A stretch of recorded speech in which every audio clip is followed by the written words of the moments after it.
Howdy YouTube, welcome back to Medicine Card Monday, where each week I draw a medicine card to set the spiritual and mental focus for the week ahead. Today's card is the Armadillo.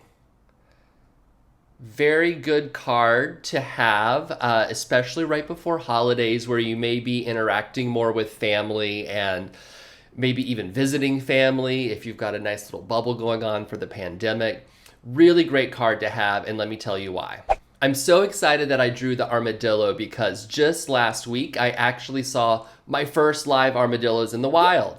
I was hiking through the Lost Maple State Park just outside of San Antonio and got to see them shuffling around in the forest looking for food.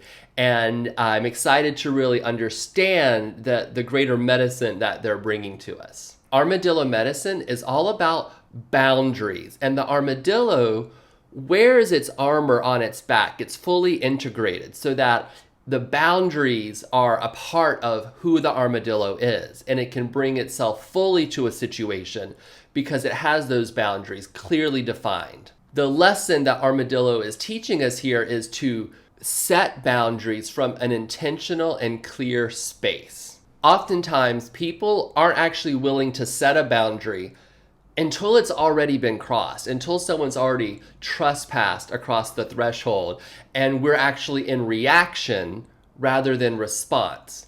And so what we're learning is when we intentionally set boundaries and we can be clear about them up front, we actually have a much more authentic way of interacting with people because they'll know where a boundary is, and you'll be less likely to be pulled into reaction if someone actually crosses that boundary. Some ways that you can start doing this is to actually draw a circle and then put inside the circle, similar to the power of knowing what you want, all the things that you want to experience, the things that you want to invite in, the things you want to have, do, be, or have happen to you inside the circle, and then the things you don't want outside of the circle. So the experiences that you don't want to have, the things you want to say no to, those go outside the circle, and the circle becomes your first lesson in boundary setting because it's showing you where to put a boundary on your own attention. You want to focus on the things inside the circle and then say no to and not focus on the things outside of your circle. When the stuff on the outside of the circle starts to bug you and weigh on you, it's probably a sign that your boundaries need to be bolstered up. Or you may learn to say no in a more compassionate and strong manner. You may also take time today to meditate on what is it that you actually should be saying no to in the service of a bigger yes, because without a strong no, your yes actually starts to lose meaning and lose value.